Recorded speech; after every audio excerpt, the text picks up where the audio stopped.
Good morning dear students. आज हमारा जो टॉपिक है, हमारा जो उपविषय है, उसका नाम है पाठ्यक्रम यानी करिकुलम। मोस्ट इम्पोर्टेंट टॉपिक है बीएड एमएड के दोनों क्लासेस के लिए।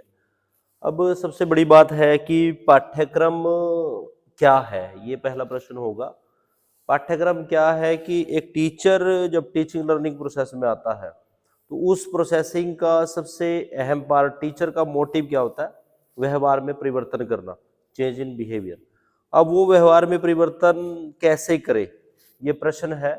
अब जब टीचर क्लास में आता है तो दो चीजें होती है। टीचर का जो काम है वो है शिक्षण।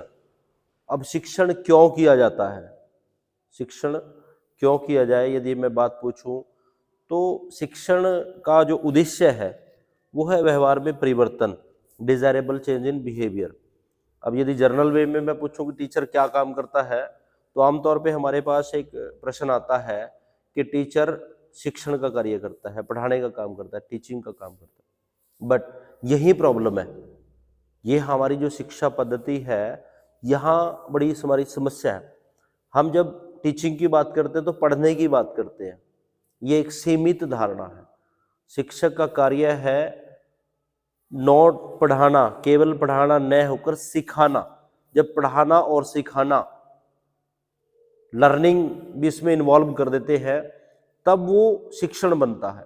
शिक्षण का उद्देश्य है व्यवहार में परिवर्तन करना।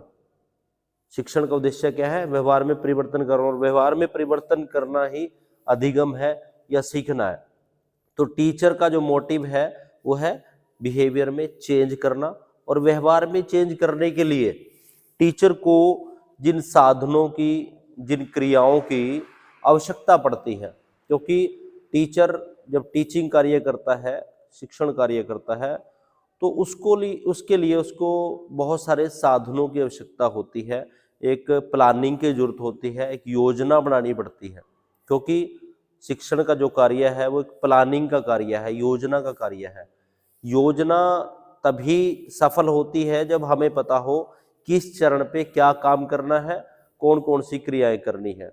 तो शिक्षण कार्य के लिए, व्यवहार में परिवर्तन करने के लिए टीचर को कुछ सामग्री चाहिए, कुछ योजना चाहिए। वो जो सामग्री है, वो जो क्रियाएं हैं, वो पूरी की पूरी जो योजना है, जो टीचर टीचिंग के लिए करता है या बालक के व्यवहार में परिवर्तन करने के लिए करता है, उसे ही पाठ्यक्रम कहते हैं। साधारण शब्दों में, बालकों के व्यवहार में परिवर्तन करने के लिए की गई सभी शैक्षिक और गैर शैक्षिक क्रियाएं पाठ्यक्रम है। पाठ्यक्रम के अंतर्गत वो सभी बातें शामिल होती हैं जिसमें शिक्षण कार्य के साथ साथ अन्य सहगामी क्रियाएं या अध्यापक और विद्यार्थियों के संबंध, इसके साथ साथ अध्यापक क्लास में अन्य जो कार्य करता है, पढ़ाना है, बच्चों से गतिविधियां कराना है, डेमोस्ट्रेशन है, प्रदर्शन है। इसके अलावा अन्य गैर शैक्षिक क्रियाएं जैसे प्लेग्राउंड हो गया, सांस्कृतिक गतिविधियां हो गया, तो वो भी पाठ्यक्रम का भाग है। अन्य शब्दों में, एक विद्यालय का जो संपूर्ण कार्यक्रम होता है, गतिविधियों का एक जो कैलेंडर होता है, वो पाठ्यक्रम है। साधारण शब्दों में हम बात करें, बालकों के व्यवहार में परिवर्तन करने के लिए विद्यालय द्वारा की गई संपूर्ण शैक्षणिक व गैर शैक्षणिक गतिविधियां या क्रियाएं पाठ्यक्रम कहलाती हैं। अब इसका क्या मतलब है? टीचर का मोटिव है व्यवहार में परिवर्तन करना, change in behaviour, that is the objective of a teacher. अब व्यवहार में परिवर्तन करने के लिए एक विद्यालय, स्कूल के द्वारा जो संपूर्ण शैक्षणिक का मतलब है जो क्लासरूम के अंदर की जाती है, जो एकेडमिक है, और इसके साथ गैर शैक्षिक जिसे आप सह पाठ्यगामी क्रियाएं भी कहते हैं, उन दोनों प्रकार की क्रियाएं जो की जाती हैं वो पाठ्यक्रम कहलाता है।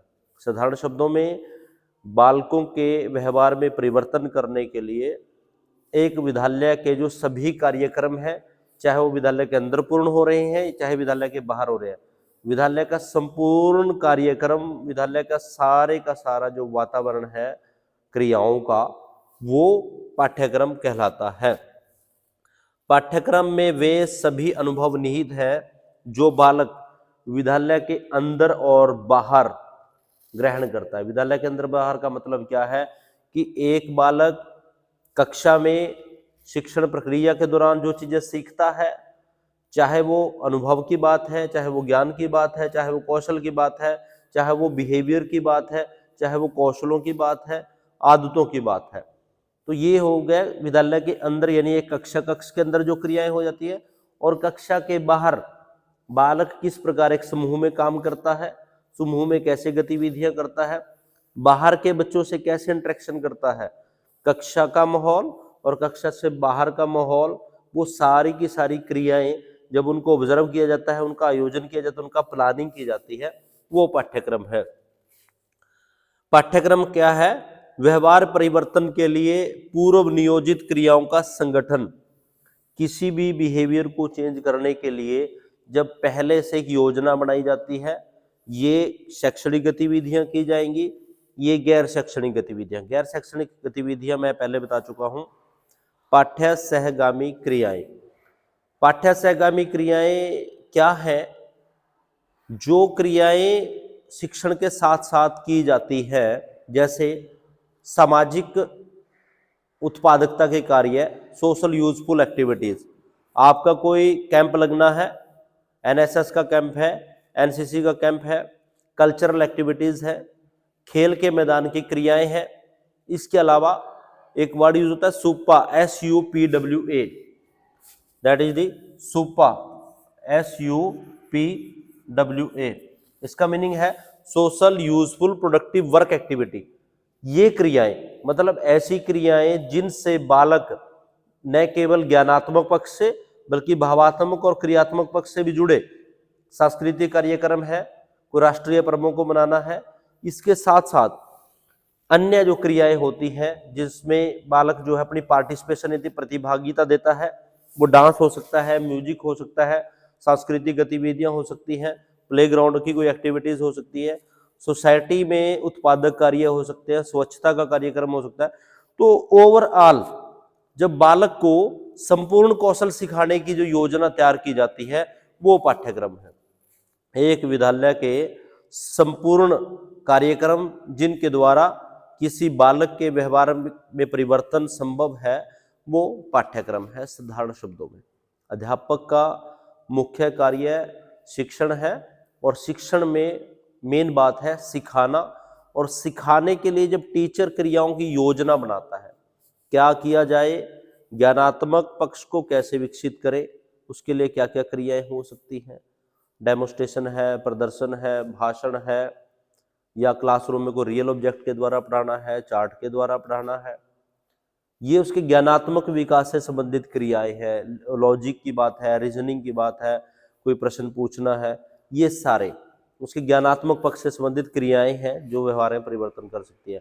लेकिन एक अध्यापक का उद्देश्य है संपूर्ण व्यवहार, जिसमें ज्ञानात्मक, भावात्मक और क्रियात्मक तीनों पक्षों में परिवर्तन करने की जो गतिविधियां हैं।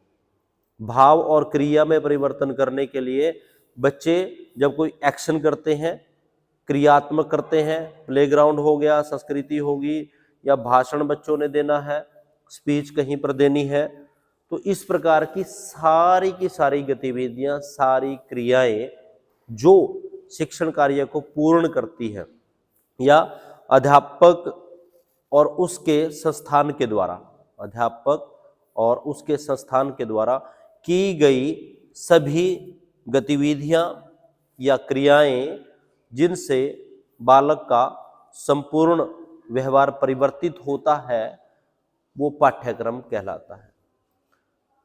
दूसरा है पाठ्यक्रम का शाब्दिक, पाठ्यक्रम की विशेषता शाब्दिक अर्थ है। पाठ्यक्रम का शाब्दिक अर्थ, पाठ्यक्रम का शाब्दिक अर्थ क्या है? करिकुलम जो है वो लैटिन भाषा के शब्द क्रैर से लिया गया है, और जिसका अर्थ होता है दौड़ का मैदान या रास्ता। दौड़ का मैदान या रास्ता, जिस प्रकार एक धावक किसी रास्ते से दौड़कर, किसी मार्ग से चल के अपने लक्ष्य को प्राप्त करता है, अपनी मंजिल को प्राप्त करता है, उसी प्रकार एक अध्यापक बालकों के व्यवहार में परिवर्तन कर सकता है। पाठ्यक्रम एक अध्यापक के लिए वो रास्ता है, वो उद्देश्य है जिससे वो अपने बालकों के व्यवहार में परिवर्तित कर सकता है। इस प्रकार पाठ्यक्रम का अर्थ अध्यापक द्वारा किए गए वे कार्य हैं जिनसे बालक अपने रास्ते यानी अपने उद्देश्यों को प्राप्त कर सकता है, अध्यापक अपने उद्देश्यों को प्राप्त कर सकता है। तो ये पाठ्यक्रम का शाब्दिक अर्थ है। दूसरी बात है पाठ्यक्रम की विशेषताएं, कि पाठ्यक्रम के अंदर क्या क्या बातें आती हैं। पहली विशेषता है, मैं पहले बता चुका हूं, पाठ्यक्रम में सभी शैक्षिक और गैर शैक्षिक क्रियाएं शामिल होती हैं, स्कॉलिस्टिक एंड नॉन स्कॉलिस्टिक। शैक्षिक गतिविधियों का हमारा अभिप्राय ये है, क्लासरूम में विषय वस्तु से संबंधित, कक्ष में विषय वस्तु से संबंधित होने वाली संपूर्ण शैक्षणिक क्रियाएं, शैक्षिक एक्टिविटीज के अंतर्गत आती हैं। इसमें अध्यापक द्वारा किया गया शिक्षण कार्य, डेमोन्स्ट्रेशन, प्रदर्शन, भाषण, नाटक, अपने विषय को बालकों तक पहुंचाने के लिए एक अध्यापक कक्ष में जो गतिविधियां की जाती हैं वो शैक्षिक गतिविधियों के अंतर्गत आता है। यहाँ पर टीचर का उद्देश्य होता है बच्चों को विषय वस्तु, कंटेंट या उसके पास जो सामग्री है जिसको वो बालकों को बताना चाहता है उसका ज्ञान देना और उस चीज को बालकों तक पहुंचाना, ये अध्यापक का कार्य है। ये है शैक्षिक गतिविधियां। इसके अलावा गैर शैक्षिक गतिविधियां मैं पहले बता चुका हूं, ऐसी गतिविधियां जो ज्ञानात्मक पक्ष के अलावा भावात्मक और क्रियात्मक पक्ष से संबंधित है, जिसमें आपका खेल गतिविधियां, पाठ्य सहगामी क्रियाएं और इसके अलावा सामाजिक उत्पादक कार्य या समाज के लिए जो कार्य हैं वो सारी की सारी गतिविधियां जो है गैर शैक्षिक क्रियाएं के अंतर्गत आती है। कई बार हमारा ये प्रश्न होता है कि हम केवल और केवल कक्ष की जो उपलब्धि है, जो अचीवमेंट है, उसको विकास का माध्यम या व्यवहार परिवर्तन का माध्यम मान लेते हैं, जो कि सीमित धारणा है। क्योंकि यदि हम व्यवहार परिवर्तन की बात करते हैं तो जब संपूर्ण व्यवहार में परिवर्तन होता है, ज्ञान, भाव और क्रिया, वर्तमान समय की बड़ी विडंबना है, आज हम ज्ञानात्मक पक्ष की ओर अधिक बढ़ रहे हैं, उस पर अधिक काम कर रहे हैं। मोबाइल है, इसके अलावा मीडिया के जो साधन है वो हम ज़्यादा ज्ञानात्मक पक्ष लेवल पे काम कर रहे हैं। लेकिन जब तक क्रिया नहीं होगी, भाव और क्रिया पर काम नहीं होगा, साइकोमोटर बिहेवियर पे वर्क नहीं होगा, तो हमारे पास शिक्षण की प्रभावशीलता नहीं आ सकती या हमारा उद्देश्य पूर्ण नहीं हो सकता। एजुकेशन का जो ऑब्जेक्टिव है, ऑलराउंड डेवलपमेंट, वो नहीं हो सकती। तो पाठ्यक्रम की यदि मैं बात करूं तो पाठ्यक्रम में वो सभी क्रियाएं शामिल होती हैं जिनके द्वारा शैक्षिक और गैर शैक्षिक दोनों प्रकार की क्रियाओं को शामिल किया जाता है। दूसरा, पूर्व नियोजित यानी प्री प्लान। पाठ्यक्रम जो है पहले से नियोजित होता है, पहले से एक ऐसा कार्यक्रम है, ऐसा कैलेंडर है, ऐसा सिस्टम है जिसका स्ट्रक्चर तैयार किया जाता है कि इस वर्ष के दौरान ये क्रियाएं कक्ष की होगी, ये सिलेबस होगा, इतने समय में इसको पूर्ण करेंगे, इस समय परीक्षाएं ली जाएंगी। इसके अलावा मॉर्निंग असेंबली, प्रातःकालीन सभा की ये गतिविधियां रहेंगी, ये टीचर परफॉर्म करेगा, बच्चों से ये एक्टिविटीज कराई जाएंगी, प्लेग्राउंड के हमारे ये कार्यक्रम रहेंगे, सांस्कृतिक कार्यक्रम की ये योजना रहेगी। तो पहले से एक पूरे वर्ष की एक योजना बना ली जाती है जिसके दौरान बच्चे की संपूर्ण गतिविधियों का एक क्रम तैयार किया जाता है। तो पाठ्यक्रम जो है प्री प्लान्ड होता है, जिसमें पहले से संरचना करते हैं कौन कौन सी शैक्षिक गतिविधियां करानी है और कौन सी गैर शैक्षिक गतिविधियां कराएं, ताकि बालकों के व्यवहार में सकारात्मक परिवर्तन हो सके। उसके बाद है गतिशीलता। पाठ्यक्रम जो है डायनेमिक होता है। जिस प्रकार वातावरण परिवर्तित होता है, सिचुएशन बदलती है, सोसाइटी की नीड बदलती है, समाज में परिवर्तन होता है, उसी प्रकार पाठ्यक्रम में भी परिवर्तित होता है। इसका एक उदाहरण वर्तमान समय की यदि मैं बात करूं तो आज का जो समय है उसमें तकनीकी की ओर हम बढ़ रहे हैं, और टेक्निकल तकनीकी जिस प्रकार से परिवर्तित हो रही है वो ही एलिमेंट, उसी प्रकार की धारणाएं हम अपने करिकुलम में भी शामिल कर रहे हैं। तो पाठ्यक्रम जो है कांस्टेंट नहीं होता, स्थिर नहीं होता। समय के अनुसार, सामाजिक परिवर्तन के अनुसार जिस प्रकार का माहौल परिवर्तित होता है उसी प्रकार पाठ्यक्रम की धारणा भी जो है परिवर्तित होती है, या पाठ्यक्रम को भी जो है परिवर्तित हो जाता है। पाठ्यक्रम कांस्टेंट न होकर गतिशील होता है, परिवर्तनशील होता है, परिस्थितियों के अनुसार परिवर्तित हो जाता है। उसके बाद है पाठ्यक्रम में किसी भी संस्थान या स्कूल की संपूर्ण कार्यक्रम और गतिविधियां नियोजित होती है। एक संरचना होती है, एक स्ट्रक्चर होता है कि स्कूल में या संस्था में किस समय पे कौन सी शैक्षिक क्रियाएं की जाएंगी, कौन सी गैर शैक्षिक क्रियाएं की जाएंगी, कब कल्चरल इवेंट्स होने हैं, कितना समय मॉर्निंग असेंबली के लिए दिया जाएगा, फिजिकल एक्टिविटीज के लिए कौन सा कार्यक्रम दिया जाएगा। तो ये सारी की सारी बातें एक विद्यालय संस्था के अंदर होने वाली शैक्षिक और गैर शैक्षिक क्रियाओं की जगह एक रिपोर्ट, एक फाइल तैयार करते हैं, वो पाठ्यक्रम है। उसके बाद है विषय वस्तु की तार्किक व्यवस्था।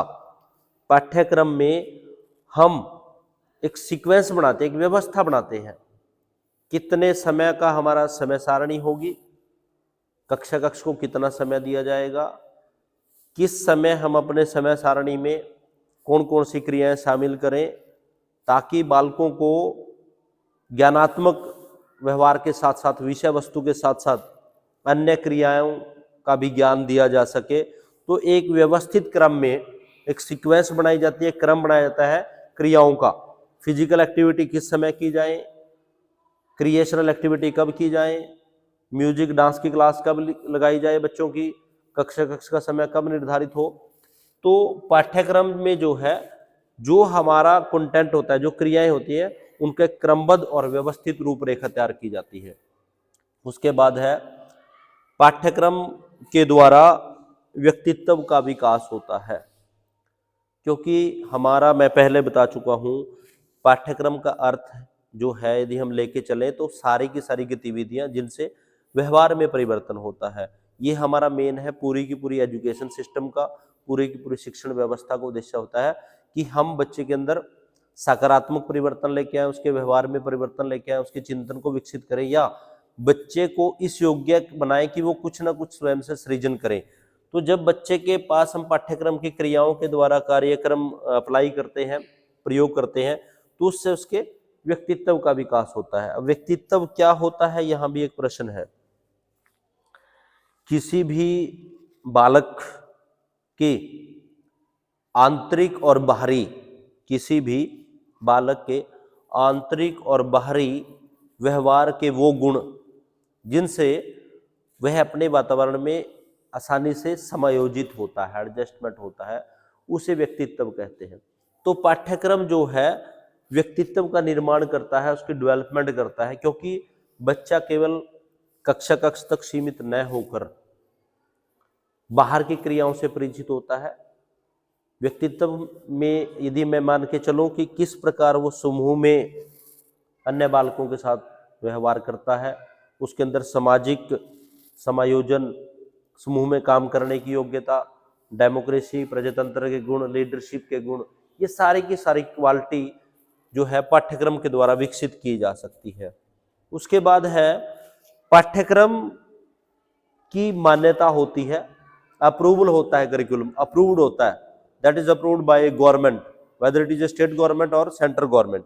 तो पाठ्यक्रम जो है किसी भी संस्था के द्वारा, हाई अथॉरिटी के द्वारा, किसी सरकार के द्वारा उसको मान्यता दी जाती है। उस मान्यता के बाद उसको अप्लाई किया जाता है, क्योंकि सरकार किसी भी पाठ्यक्रम को यदि मान्यता देती है या संस्था देती है तो उससे पहले कमेटी गठित की जाती है।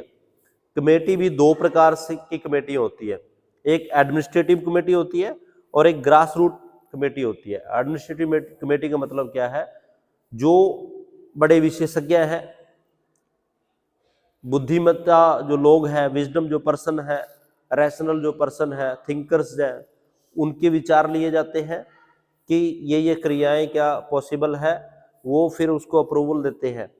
एक होता है ग्रास रूट मॉडल, जहां पर हमने वो क्रियाएं प्रयोग करनी है, यानी स्कूल स्तर से जब पाठ्यक्रम की योजना तैयार की जाती है, तो दोनों प्रकार की कमेटियों का विश्लेषण करने के बाद फिर सरकार उसको मान्यता देती है। तो पाठ्यक्रम किसी सरकार या संस्था या अधिकारी अथॉरिटी के द्वारा प्रमाणित होता है, सर्टिफाइड होता है, उसको उसके बाद प्रक्रिया में लेके आया जाता है। नेक्स्ट है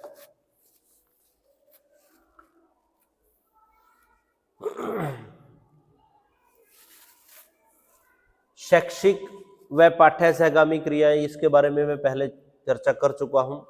पाठ्य सहगामी क्रिया यानी को curricular activity, that is the most important part of teaching learning process in current situation. आज हम इस पे ध्यान नहीं दे रहे। हमारी जो पाठ्य सहगामी क्रिया है, को करिकुलर एक्टिविटीज, इस पे ध्यान नहीं दे रहे, क्योंकि टीचर आज भी वर्तमान समय में भी अथॉरिटेटिव है। वो शिक्षा पद्धति सफल नहीं हो सकती जहां अध्यापक अधिकारात्मक है या अध्यापक अपने अनुसार अपने उद्देश्यों को पूरा करने के लिए अपने प्रकार से नियोजन करता है।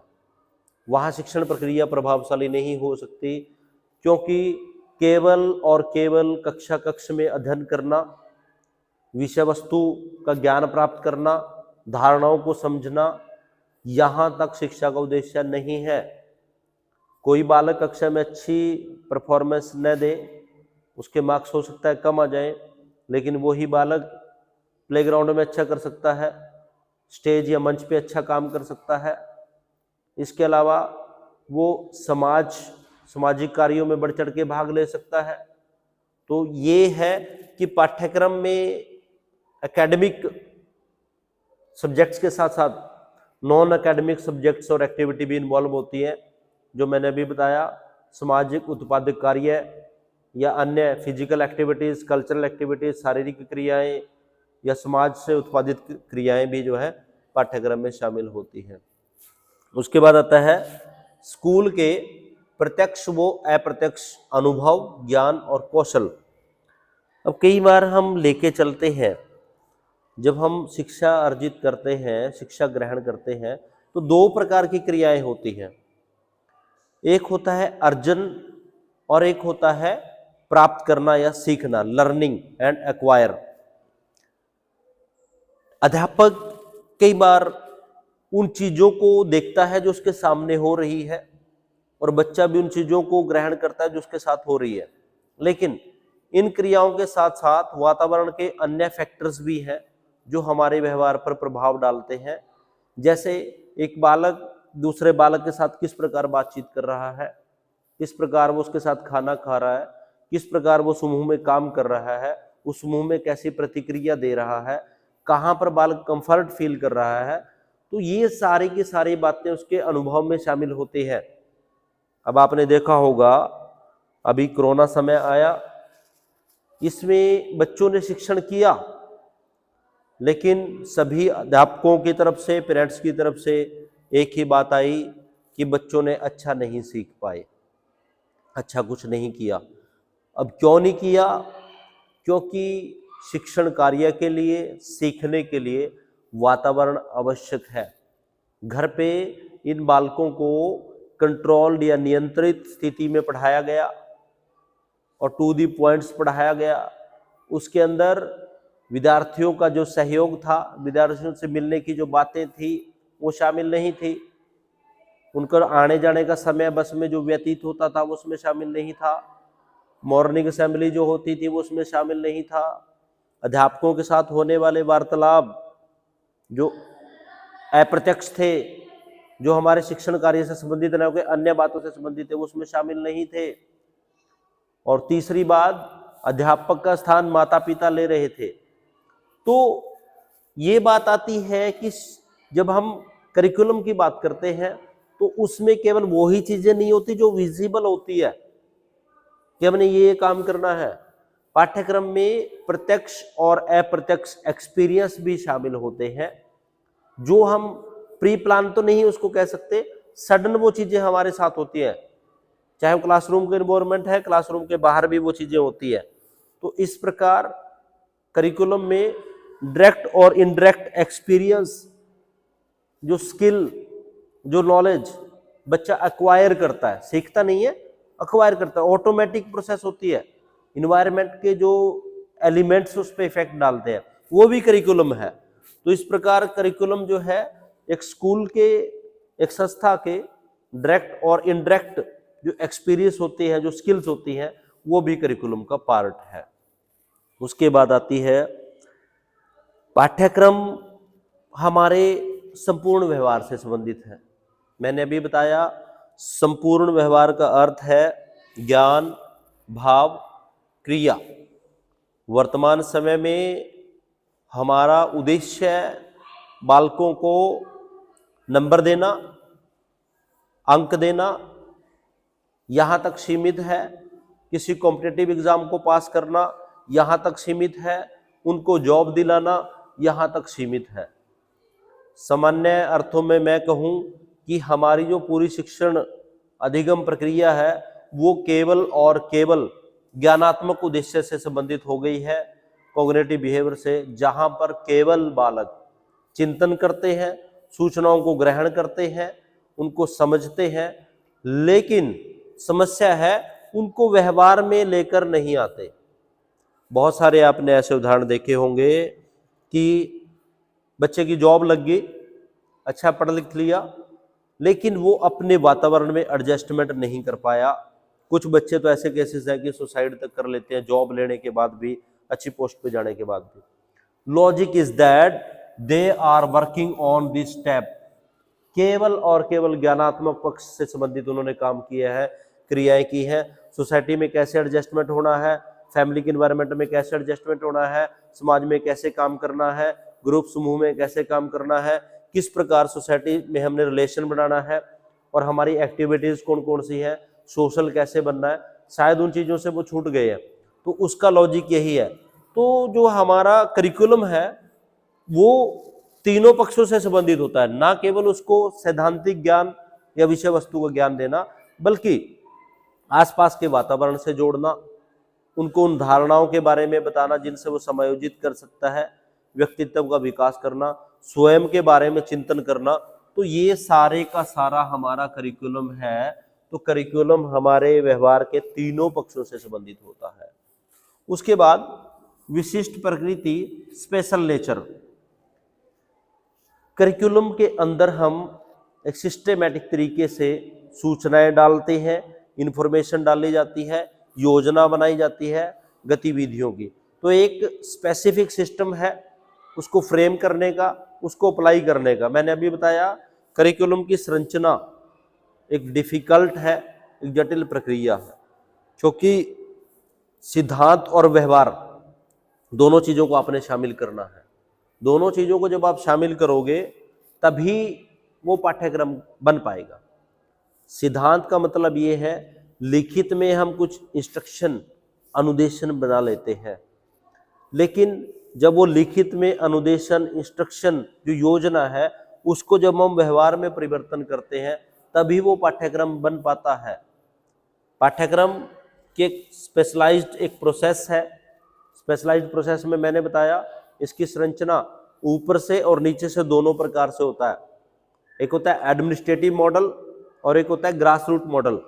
दोनों प्रकार से एडमिनिस्ट्रेटिव मॉडल मतलब जितने भी अधिकारी हैं, शैक्षिक अधिकारी हैं, विशेषज्ञ हैं, उनसे डिस्कशन किया जाता है, और एक लो लेवल पे टीचर है, हेडमास्टर है, संस्था के मुखिया हैं, उन सभी से जो है विचार विमर्श किया जाता है कि कौन कौन सी क्रियाएं डाली जाए। तो एक सिस्टेमेटिक स्पेसिफिक नेचर जो है करिकुलम का होता है। उसके बाद है शिक्षा के उद्देश्यों से संबंधित। करिकुलम जो है उसका उद्देश्य क्या है? बालकों को सिखाना, उनके व्यवहार में परिवर्तित करना।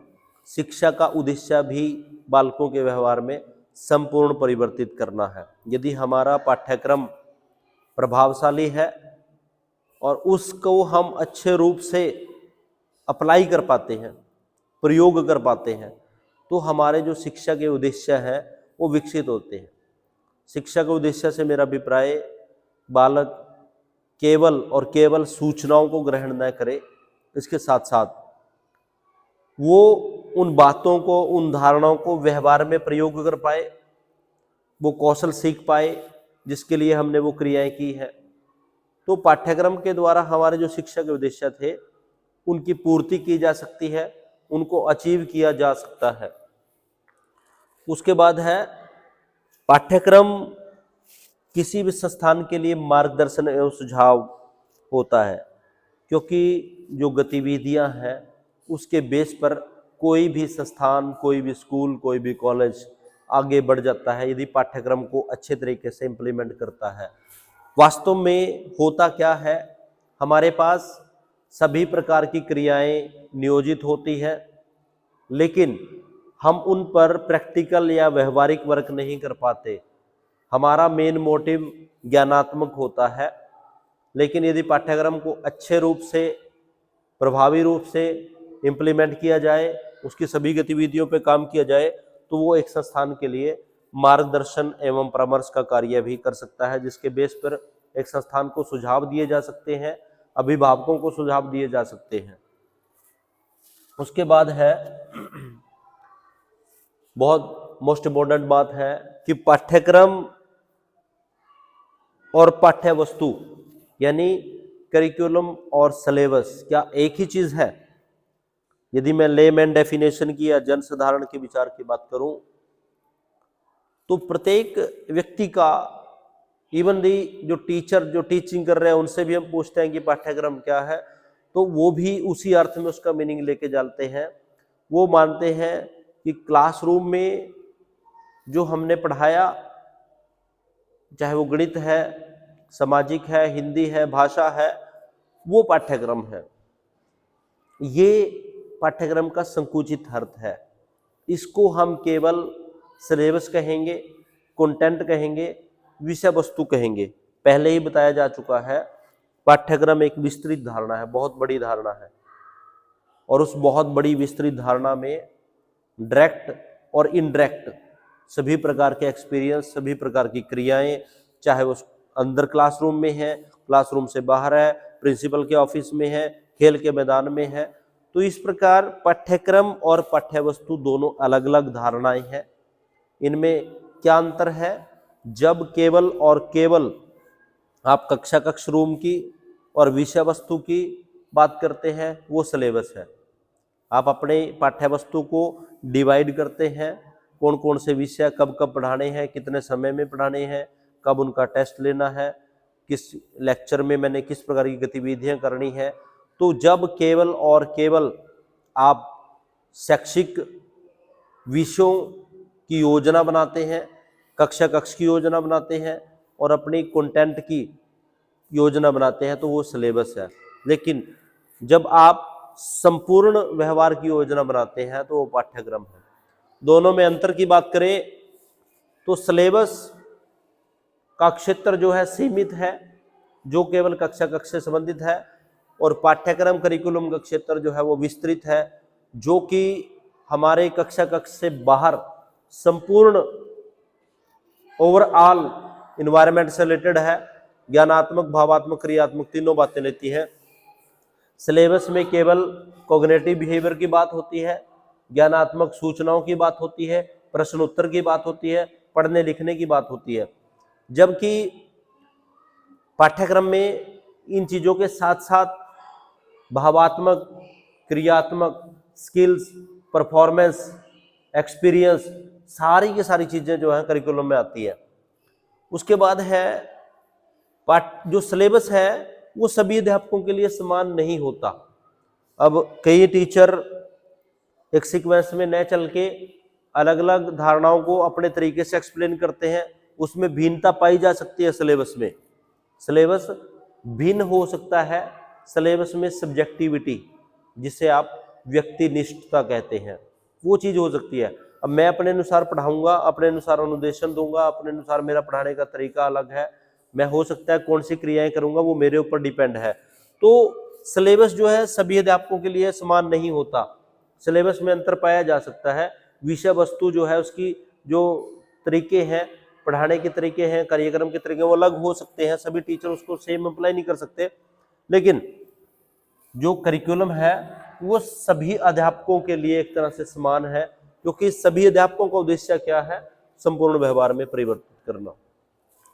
उसके बाद सिलेबस आपके कक्षा से रिलेटेड है, क्लासरूम से रिलेटेड है, जबकि आपका जो पाठ्यक्रम है वो कक्षा के अंदर और बाहर सभी होने वाली क्रियाओं से संबंधित है। उसके बाद है पाठ्यक्रम में केवल और केवल शैक्षिक क्रियाएं आती हैं, सिलेबस में केवल और केवल शैक्षिक क्रियाएं आती हैं, कोग्निटिव बिहेवियर से रिलेटेड, जिसमें हम पढ़ने की, लिखने की, तर्क की, रीजनिंग की, लॉजिक की, इन चीज़ों को बात कक्षा में डिस्कस करते हैं। लेकिन पाठ्यक्रम में आप इसके साथ साथ गैर शैक्षिक क्रियाएं भी, पाठ्यसहगामी क्रियाएं भी शामिल होती हैं।